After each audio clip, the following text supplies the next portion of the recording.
नमस्कार दोस्तों, मैं एक बार फिर से आपका अपने YouTube चैनल राजस्थान रिबाता पर आपका हार्दिक स्वागत करता हूं।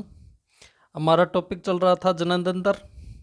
जनन तंत्र में हमने सबसे पहले अलैंगिक जनन देखा, अलैंगिक जनन की बात कर ली थी। अलैंगिक जनन के बाद हमने नर जनन तंत्र को पढ़ा और नर जनन के बाद हमने मादा जनन को पढ़ लिया था। तो आज की क्लास में इन सब के पढ़ने के बाद देखते हैं कि निषेचन कैसे होता है। ठीक है, तो आज हम बात कर रहे हैं निषेचन की। निषेचन क्या होता है? शुक्राणु जो क्या होता है, नरयुग्मक शुक्राणु और अंडाणु का आपस में मिलना ही क्या कहलाता है? निषेचन कहलाता है। मतलब नर युग्मक और मादा युग्मक का मिलना ही क्या कहलाता है? निषेचन कहलाता है। ठीक है, निषेचन कितने प्रकार से होता है? निषेचन दो प्रकार से होता है। एक तो होता है बाह्य निषेचन। बाह्य निषेचन वो होता है जो शुक्राणु और अंडाणु कहाँ हो, शरीर से बाहर मिले, उनको तो क्या बोलते हैं? बाह्य निषेचन। एक होता है आंतरिक निषेचन। आंतरिक निषेचन क्या होगा? जिसमें अंडाणु और शुक्राणु शरीर के अंदर ही आपस में मिले, वो तो क्या है? आंतरिक निषेचन। और अंडाणु और शुक्राणु का शरीर से बाहर मिलना क्या कहलाता है? बाह्य निषेचन। इनके एग्जाम्पल याद रखने हैं। एग्जाम्पल पूछता है तो बाह्य निषेचन के उदाहरण क्या क्या हैं? एक तो जो हमारा पीसीज वर्ग है ना, पीसीज वर्ग में कौन आती हैं? मछलियाँ। इसके अलावा एम्फीबिया वर्ग है ना, इसमें कौन आएगा? मेंढक। इनमें क्या होगा? बाह्य निषेचन। इनके अलावा और किस में होता है? एक संघ का नाम है इकाइनोडर्मेटा, जिसमें कौन आएगी? तारा मछली। इनमें तो क्या होगा? बाह्य निषेचन होगा। इनमें अंडाणु और शुक्राणु का मिलन कहाँ होता है? शरीर के बाहर होता है। फिर हमारा है दूसरा है निषेचन का प्रकार आंतरिक निषेचन। आंतरिक निषेचन किस किस में होगा? एक तो रेप्टिलिया में होगा। रेप्टिलिया में कौन आएगा? सर्प, मगरमच्छ, पक्षी, वो क्या बोलते हैं, छिपकली, घड़ियाल, ये क्या सब होते हैं रेप्टिलिया में। इसके अलावा एक वर्ग का नाम है एबीज। एबीज में कौन आएंगे? पक्षी। एक वर्ग है मेमल्स। मेमल्स में कौन आ जाएगा? मनुष्य या जो भी स्तनधारी है ना, उनको क्या बोलते हैं? मेमल्स। इसके अलावा जो भी कीट होते हैं ना, ऑर्थोपोडा संघ के, उनमें क्या होता है? आंतरिक निषेचन होता है। तो आपको पूछेगा निम्न में से आंतरिक निषेचन किस में होगा और बाह्य निषेचन किस में होगा? तो बाह्य तो किस किस में होगा? पीसीज में, एम्फीबिया में और इकाइनोडर्मेटा संघ में होता है। और आंतरिक निषेचन किस में होता है? रेप्टिलिया, एबीज और मेमल्स। इसके अलावा ऑर्थोपोडा में होता है। इसके बाद हम बात करते हैं एम्ब्रियोलॉजी की, जिसको क्या बोलते हैं? भ्रूणिकी। भ्रूणिकी क्या होती है? जैसे कोई बच्चा शुक्राणु और अंडाणु के मिलने से क्या बनेगा? जायगोट बनेगा। और जायगोट से जो 9 महीने की अवधि में बच्चा बन के तैयार होगा ना, उसका अध्ययन करना ही क्या कहलाता है? भ्रूणिकी कहलाता है। तो इसमें क्या होगा? भ्रूण से वयस्क, वयस्क आप वो मत समझना। भ्रूण मतलब जायगोट से और बच्चा पूर्ण होने में जो भी अध्ययन किया जाता है ना, उसको क्या बोलते हैं? भ्रूणिकी। भ्रूणिकी का जनक कौन है? तो भ्रूणिका का जनक है अरस्तु। भ्रूणिका जनक पूछे तो कौन है? अरस्तु। लेकिन आधुनिक भ्रूणिकी का जनक कौन है? Karl Ernst von Baer. ठीक है, भ्रूणिकी का जनक कौन है? अरस्तु। लेकिन आधुनिक का पूछ ले तो कौन है? Karl Ernst von Baer. होता कैसे? देखो, ये क्या है? कोई शुक्राणु, शुक्राणु और अंडाणु आपस में मिलेंगे, ये क्रिया क्या कहलाती है? निषेचन। निषेचन कहलाती है। और शुक्राणु और अंडाणु में गुणसूत्र कैसे होते हैं? अयुग्मित होते हैं। मतलब एक ही संख्या पाई जाएगी एन की। 23 संख्या इसमें होती है और 23 इसमें होती है। मतलब 23 जोड़ी होते हैं ना, उनमें से एक एक पाया जाएगा, अगुणित पाया जाएगा। मतलब 23 गुणसूत्र शुक्राणु में पाए जाएंगे और 23 गुणसूत्र अंडाणु में पाए जाएंगे। ये दोनों मिलेंगे, निषेचन होगा। तो इस क्रिया से, निषेचन से जो क्रिया प्राप्त होगी ना, संरचना, उसको क्या बोलते हैं? जायगोट बोलते हैं। जायगोट को युग्मनज भी बोल सकते हो। ये युग्मनज होगा ना, इसमें गुणसूत्र कैसे होंगे? द्विगुणित अवस्था में होंगे। मतलब दो एन की संख्या में मिलेंगे। मतलब कितने होंगे? 46 होंगे। इनकी जायगोट में कितनी कोशिकीय संरचना होती है? केवल एक कोशिका होती है जायगोट में। आपको पूछा गया है कि जायगोट में कितनी कोशिकाएं होती हैं, तो कितनी होती है? केवल एक कोशिका। फिर क्या होगा? ये कोशिका वृद्धि करेगी और कितनी हो जाएंगी? 2। 2 से कितनी होंगी? 4। 4 से कितनी होंगी? 8। 8 से 16। 16 से 32। 32 से 64। 64 से 128 और 128 से 256। यहाँ तक का हमें अध्ययन करना है। फिर जो ये 8 से 16 वाली कोशिका वाली संरचना होती है ना, इस संरचना को क्या बोलते हैं? मोरुला बोलते हैं। याद रखना, मोरुला में कितनी कोशिका होती है? 8 से लेकर 16 तक, ठीक है। फिर जो 32 कोशिका होती है ना, उसको क्या बोलते हैं? ब्लास्टोसिस्ट या बास्ट्रूला भी बोलते हैं, ब्लास्ट्रूला या ब्लास्टोसिस्ट बोलते हैं। कौन सी को?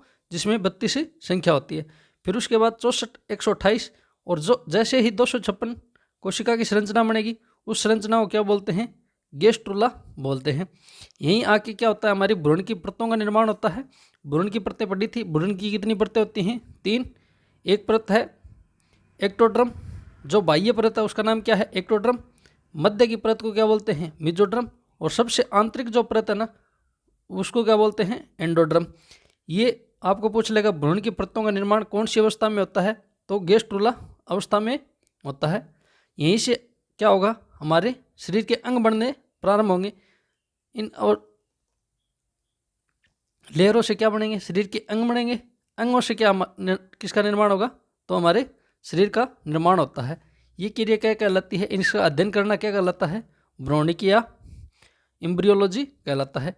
फिर लेकिन एक बात याद रखना, जो गर्भ के 8वां सप्ताह होता है ना, मतलब 2 महीने के बाद भ्रूण को क्या बोलते हैं? गर्भ बोलना प्रारंभ करते हैं, ठीक है। दूसरे महीने में क्या होगा? हमारा हृदय धड़कना शुरू हो जाएगा और हर्ट का निर्माण शुरू हो जाता है। मतलब 2 महीने बाद अंग निर्माण का कार्य क्या हो जाता है? शुरू हो जाता है। और जैसे ही 6 मंथ कंप्लीट होते हैं तो हमारे अंग निर्माण का कार्य पूर्ण हो जाता है, हमारा शरीर बन जाता है। कितने महीने में? 6 माह में, ठीक है। ये दिन क्या कहलाता है? भ्रूणिकी, ठीक है। इसके अलावा हम जन स्वास्थ्य की बात करते हैं, ठीक है। तो जनन स्वास्थ्य में भारतीय एक विश्व में प्रथम देश था जिसने सर्वप्रथम क्या किया था? परिवार नियोजन का कार्यक्रम शुरू किया था। कब किया था? 1951 में। किसने विश्व में सर्वप्रथम किसने किया था? भारत में। क्या कार्यक्रम चलाया? परिवार नियोजन कार्यक्रम की शुरुआत की। मतलब कि बच्चे कितने होने चाहिए, जनसंख्या ज़्यादा वृद्धि हो रही थी, तो इसकी रोकने के लिए सर्वप्रथम शुरुआत किसने की थी? भारत ने की थी। कौन से कार्यक्रम के द्वारा? परिवार नियोजन कार्यक्रम की शुरुआत की थी। फिर इंदिरा गांधी के समय क्या किया?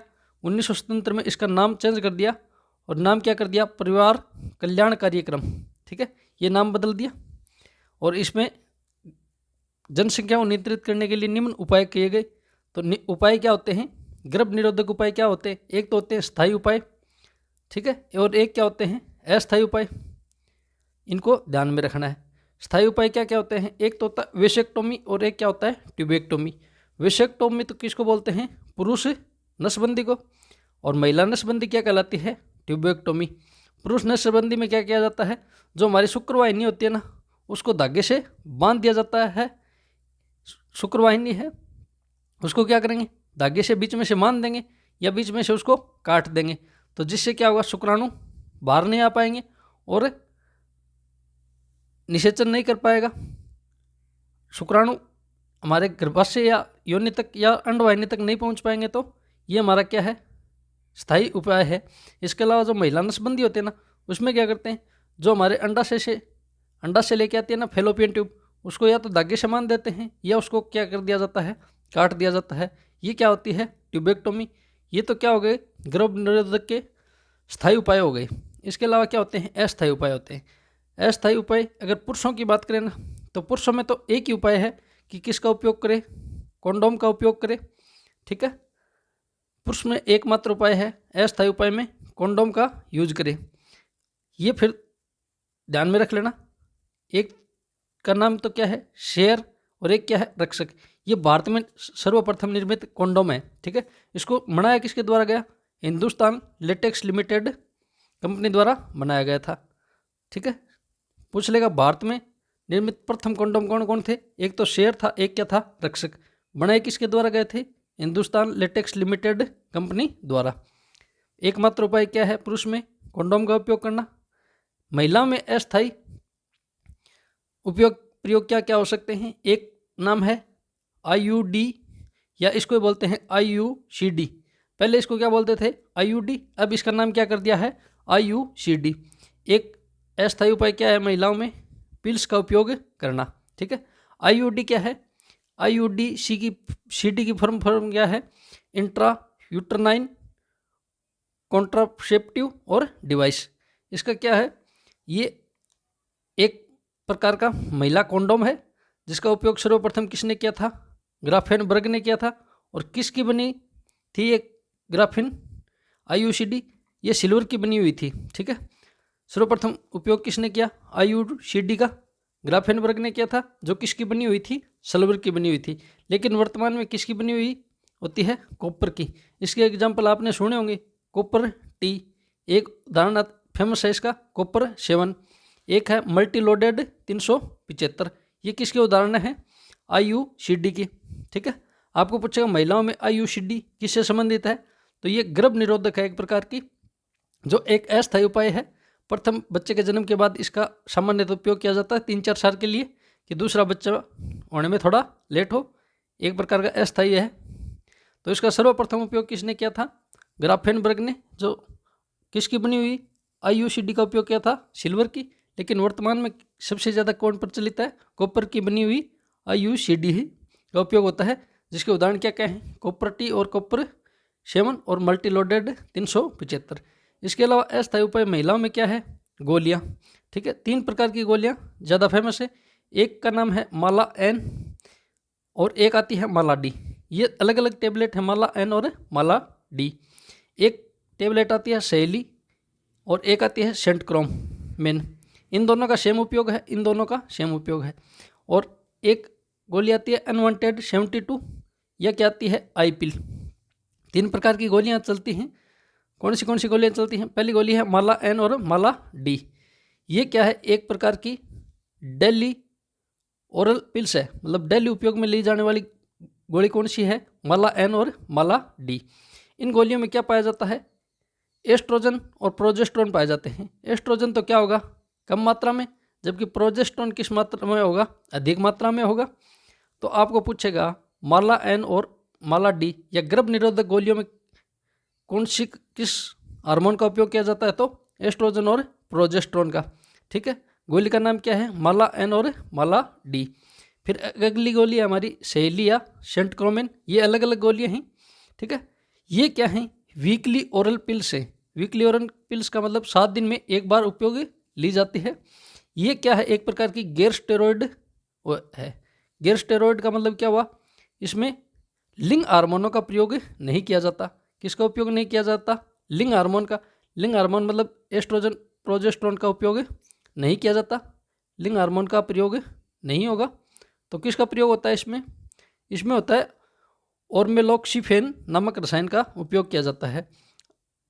आपको पूछेगा निम्न में से गैर स्टेरॉयड टेबलेट कौन सी है, तो सहेली या सेंटक्रोमेन।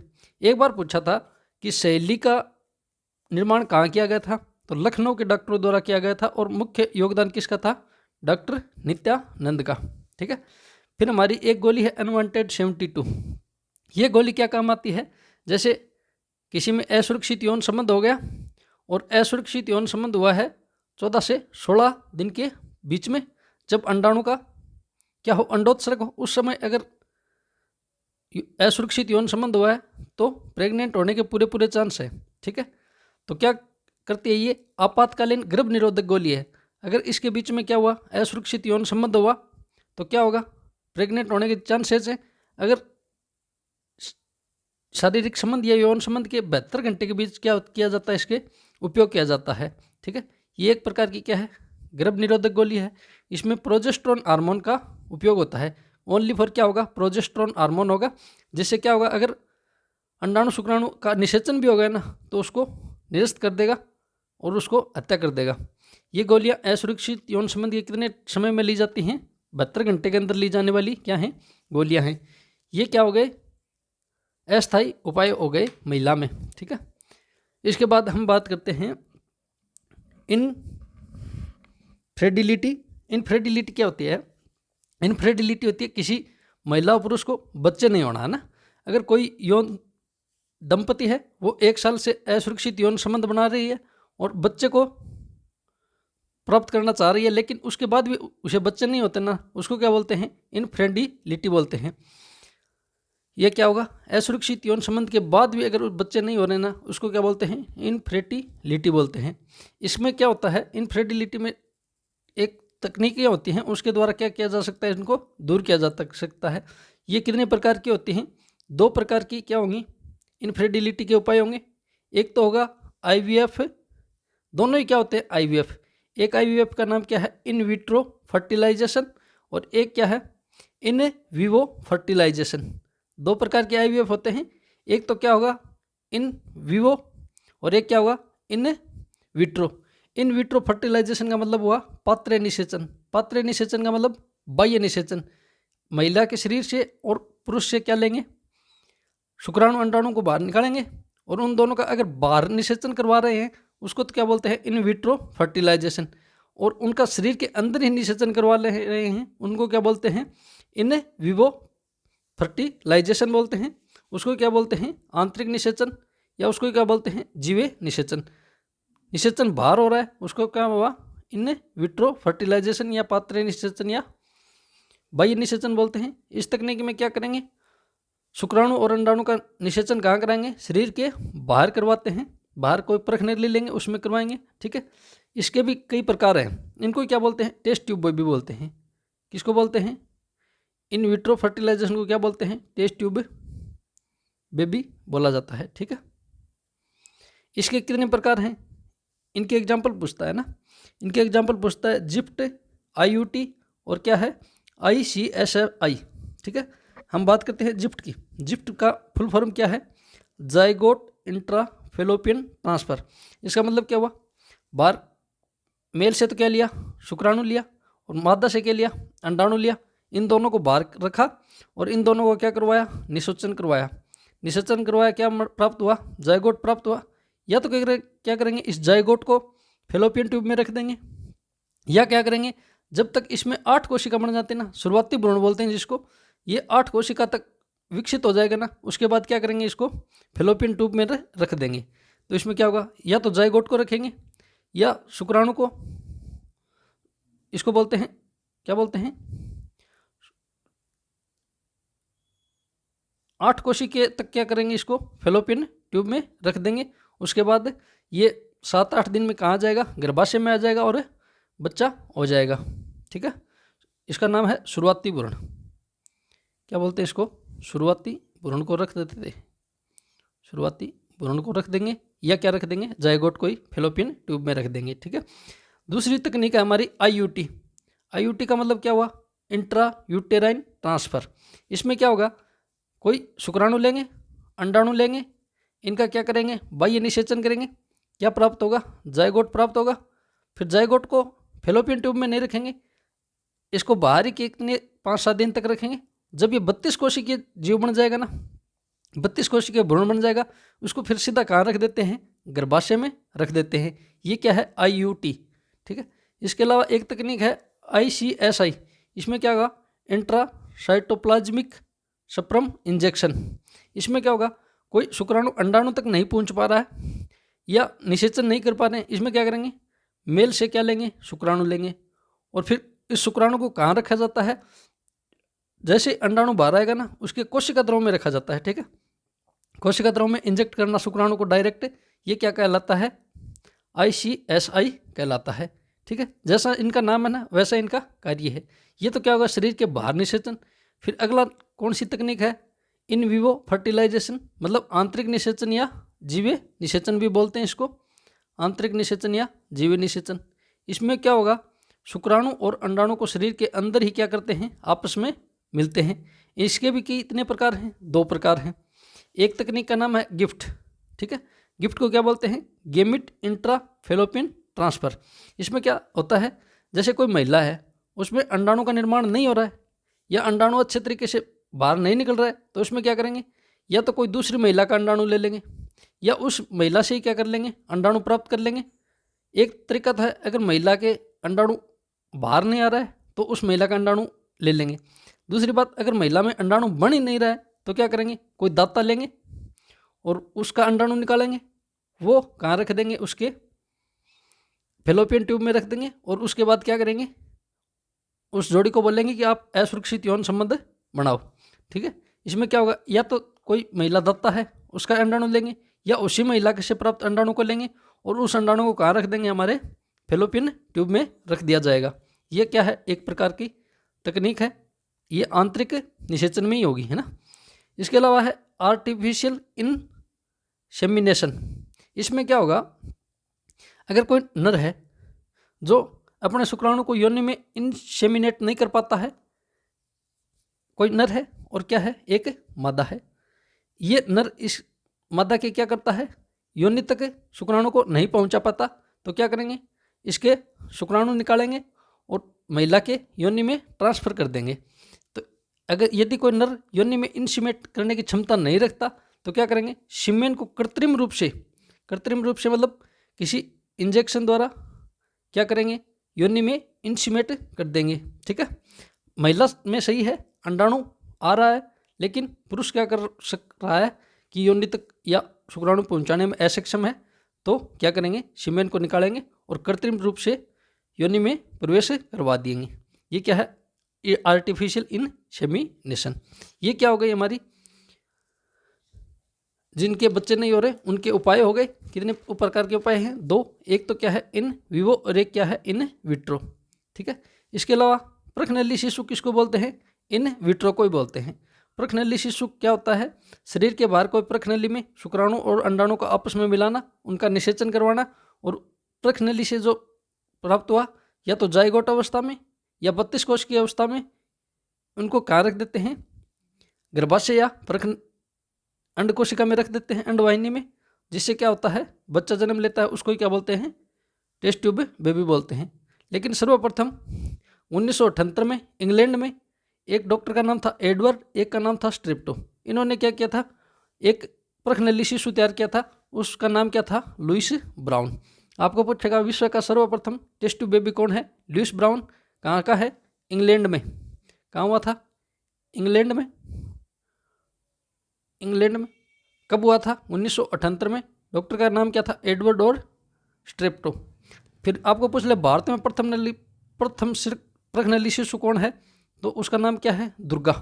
ठीक है, ये तो उस समय नाम रखा था दुर्गा, लेकिन इसका वास्तविक नाम क्या है, कनुप्रिया अग्रवाल। दुर्गा और कनुप्रिया अग्रवाल एक ही है, नाम उस समय क्या रखा था, दुर्गा, लेकिन अब उसका नाम क्या है, कनुप्रिया अग्रवाल। कहाँ हुई थी, कोलकाता में। इसके अलावा डॉक्टर का नाम क्या था, डॉक्टर सुभाष मुखोपाध्याय। ठीक है, फिर इसके अलावा आपने एक नाम सुना होगा, सेरोगेसी।